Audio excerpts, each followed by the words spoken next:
Hello and welcome to a wave-by-wave guide for Shadow Priests in Silver Proving Grounds. Now, I have had the most difficulty with Shadow Priests, to be perfectly honest. And just leveling has been the most awkward thing with them. DPSing just kind of feels awkward, just because, I think primarily, because they have no good outright AoE. I mean, you can cleave with them by spreading around your dots, as I'm kind of doing right now, and that works perfectly okay. Your dots are still pretty decent, but your dots are not overpoweredly strong. They're not ridiculously, not like how rogues' poisons or anything are. Likewise, really, your AoE is just horrible, really. This is why you see I'm spreading around dots here. It might be tempting just to try to sit here and spam Mind Seer on it, but I strongly recommend against it. And why am I channeling Mind Seer on that one? That's just stupid. It's generally better to just spam your shadow word pain on everything. Not only because, especially if you take the final talent Auspicious Spirits, which calls your apparitions to grant you a shadow orb instead of just dealing a tiny bit of damage, which is so much better. Because really the damage that they deal is very minor, and having shadow orbs and getting tons of devouring plagues is just crazy. And by spreading your shadow word pain around, you get a whole lot of those. And your devouring plague is such a powerful dot, it's just ridiculous. Here, go ahead and hit that guy and increase his damage taken.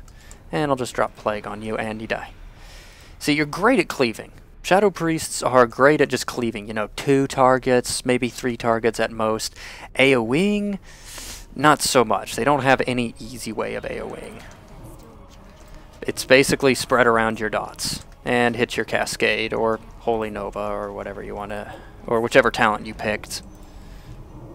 But even though those are like cooldown based.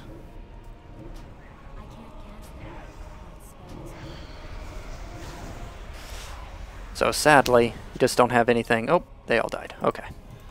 Just not an easy way of handling these buggers other than just spreading around your dots. So, whatever you do, don't get into the habit of just, oh, Mind Seer is my AoE. There's a bunch of mobs there. Let's channel Mind Seer on it. Surely that's great. No, your Mind Seer sucks. It is what you do if you have done everything else. If you've blown your Cascade, you have dots going on everything. That is what you blow your dots on. Oh, and here comes the other issues I have with Shadow Priests. They only have really one interrupt, and it's on a long cooldown. It's on a very long cooldown. And, I mean, they do have a stun, but it takes their shadow orbs. And so, in other words, as you can see, I'm just going to sit and hold on to this in case he starts channeling that again. Yep. And stun him. Because quite simply, your silence is on too long of a cooldown. Oh, here, let me finish this bugger off. So your shadow word pain is almost good enough to take out the little buggers by itself. So just put your shadow word pain on them.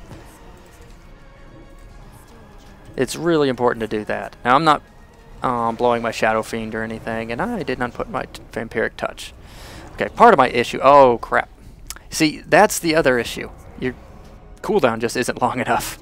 I might actually have to blow a cooldown to beat this, which I find really bad that I actually have to.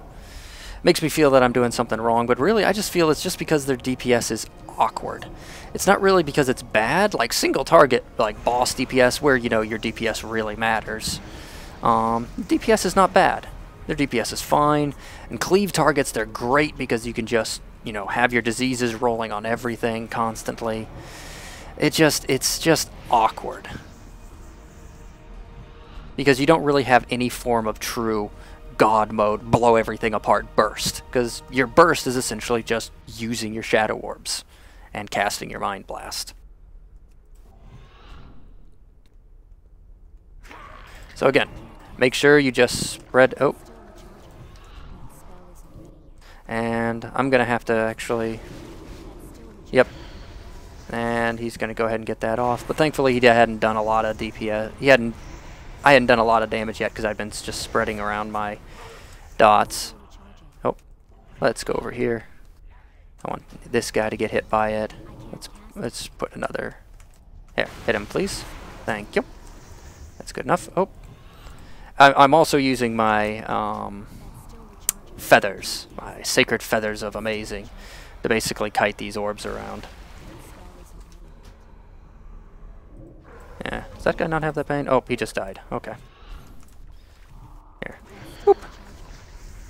Okay. Little talent rundown, because I'm really dependent on some of these talents. I'm using Shadowy Insight. That causes your Shadow Word pain damage to basically have a chance to just give you instant cast, free... Oh, fairly important. Let's see, make sure this hits this bugger. And make sure that hits him, and you just burn him down. This wave wasn't too tough because, well, it's not over yet, but kaboop, boop, boop, and boop. Again, spreading around your dots is the most important thing. Sorry, I keep getting interrupted because, sadly, I find myself actually having to work a little bit hard with my Shadow Priest. Like, I'm actually really having to focus a bit. I always have a tendency to get distracted a bit, but there we go. But Shadow Priest I actually kind of have to think about, so I'm going to give a little more detailed rundown.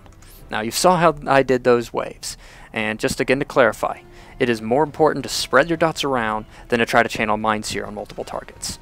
Make sure you prioritize getting your dots on everything, because your dots are a good portion of your damage.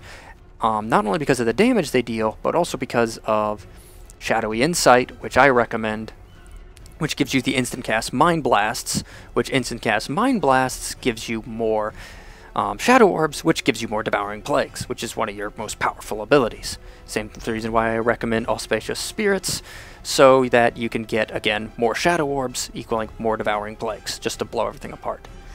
I also talent Mindbender. To be perfectly honest, for single target burst, Insanity is better. Like, if you want to burn something down, get Insanity. If you're having trouble killing those, the illusionary healers, get Insanity. It's what really gives you a burst. After you throw out a Devouring Plague, you just channel that. I have Mindbender because I just finished leveling this character. But Insanity, I will recommend, is better. It really increases your single target burst. Aside from that, the best I can recommend, spread your dots around. Make sure you burn down those healers fast. And if you have to, hold Shadow Orbs so that you can stun and interrupt. As much damage as Devouring Plague does, it is better to use the stun to interrupt one of those heals than letting them suddenly fully heal something. Unless, of course, you use the trick and forcing it to cast on one of the little buggers, the little bunnies. Because in that case, even if it fully heals them, they don't have a lot of HP anyways, so it's not a huge deal. Anyways, I hope this guide helps you, and thanks for watching.